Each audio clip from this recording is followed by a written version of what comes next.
For years, fans wondered exactly how much of Joss Whedon's Justice League was original to his vision and how much he took from Zack Snyder. Now that the Snyder Cut of the film is available on HBO Max, we have a much better idea of exactly how much came from each director, and the difference between the two is striking. In addition to numerous changes in the narrative structure and character development in Zack Snyder's Justice League, the tone and feel of the two films is much different overall. You can see each director's signature style, and it seems pretty clear that in this case, most fans and critics agree Zack Snyder's was a better fit to tell the story. Although the Snyder Cut is making a lot of DC fans happy, there were some scenes in 2017's Justice League that were entertaining and honestly kind of missed in the unrelentingly bleak 2021 version. For example, while Barry Allen remains the primary source of comic relief in the Snyder Cut, fans definitely noticed that many of his most memorable moments from Whedon's version were left on the cutting room floor. In some cases, that was very much a good thing. Did anyone really miss the cringy moment when the Flash face planted into Wonder Woman's chest? However, some of his throwaway lines did add a bit of fun to Justice League, like when he first saw the resurrected Superman. Pet Cemetery.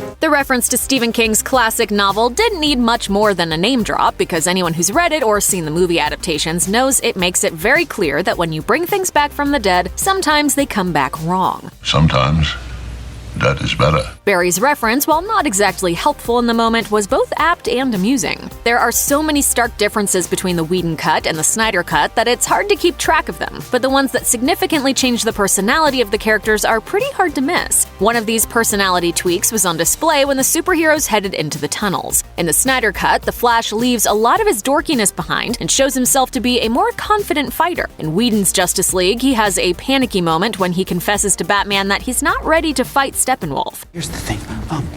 See, I'm afraid of bugs and, guns and obnoxiously tall people. It's funny, sure, but it's also one of the few times that his role as a tension breaker was used to reveal a bit more about his vulnerabilities. We don't get to see a whole lot of metahumans acting vulnerable in Snyder's take. Another downside to the change in Barry's trajectory here is that we missed out on Bruce advising him to focus on saving one person, which marked a poignant moment of mentorship between the two. Speaking of The Dark Knight, in many ways, the Batman we meet in the Snyder Cut is different from the one we saw in the original theatrical version of Justice League. From beginning to end, his story takes different turns, both subtle and not so subtle, and the end result is a character who is even more stoic than he was in the original Justice League. That means many of Batman's jokes from the Whedon cut were not present in the Snyder Cut. Snyder's Batman doesn't really do comedy. In some cases, that's for the better, but his sense of humor was missed in the scene where he takes the Nightcrawler out to dispatch some parademons. Sorry, guys. I didn't bring a sword.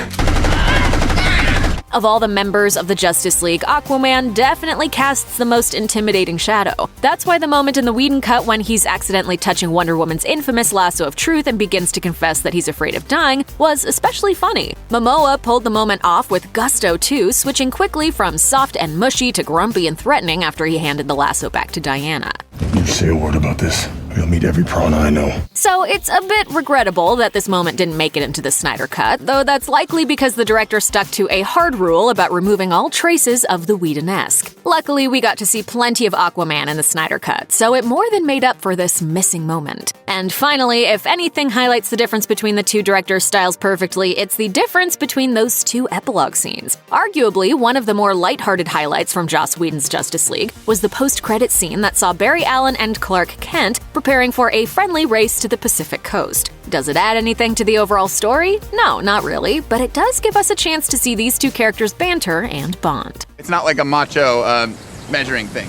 But if I win, you're off the team. Check out one of our newest videos right here. Plus, even more Looper videos about the Snyder Cut are coming soon. Subscribe to our YouTube channel and hit the bell so you don't miss a single one.